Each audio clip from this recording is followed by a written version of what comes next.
আসসালামু আলাইকুম, কেমন আছেন সবাই?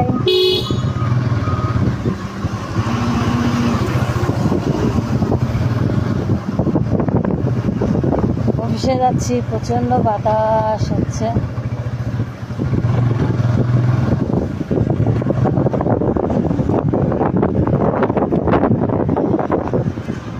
এই সাইডটাতে হাঁটি আর কি রাতে।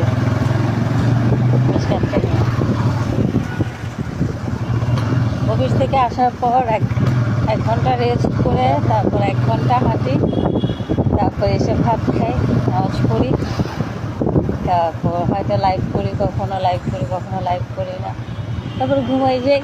That's it.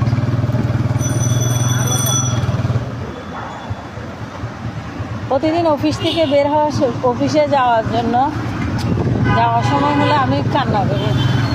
আমার ছেলেকে মানে ছেলে বাচ্চারা আছে না, স্কুলে না যাওয়ার জন্য কান্না করে না, আমি ওর কাছে কান্না করি আমি অফিসে যাবো না, আমি অফিসে যাবো না। ও বলে কি, আচ্ছা আজকে যাও, আজকে যাও, আজকে যাও। ও যদি ঘরে থাকে ও বলে, কান্না করি প্রতিদিন, বাবা আমি যাবো না অফিসে, আমাকে রক্ষা করো। তো আমি বলে যে আচ্ছা আজকে যাও, আজকে যাও, কালকে যেতে হবে না। ও আমাকে বুঝতে যে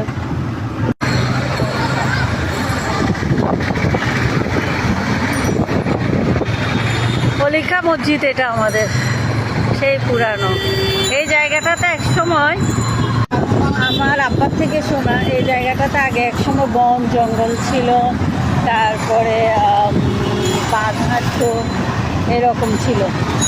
এখন দেখেন কলিকা মসজিদ আজকে কালকে না, আজকে থেকে অনেক বছর আগে, প্রায় হবে অনেক বছর। আমার আব্বাও এসে দেখছে কলিকা মসজিদ। জ্যাম জ্যাম সকালটাতে জ্যাম থাকে, অসহ্য লাগে। আমি চিটাঙের জ্যামে সহ্য করতে পারি না, ঢাকার জ্যাম তো টোটালি না। ঢাকায় গেলে আমি মানে একদিনের ভিতরে চলে আসতে পারি, কারণ ওখানে থাকার মতো ইয়া নাই। ওখানে যারা থাকে তারা অনেক ক্রিটিক্যাল অবস্থায় থাকে, আমার মতো অনেক যুদ্ধ করে থাকে।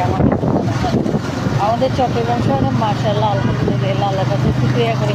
ঢাকায় গেলে সেটা আপনি বুঝতে পারবেন, নাহলে আপনি বলবেন যে কি চিটাং শহরে এত জ্যাম। কিন্তু ঢাকার সাথে যদি তুলনা করেন তাহলে মনে করবেন না, আলহামদুলিল্লাহ খুবই ভালো আছে। অনেক বাতাস আজকে।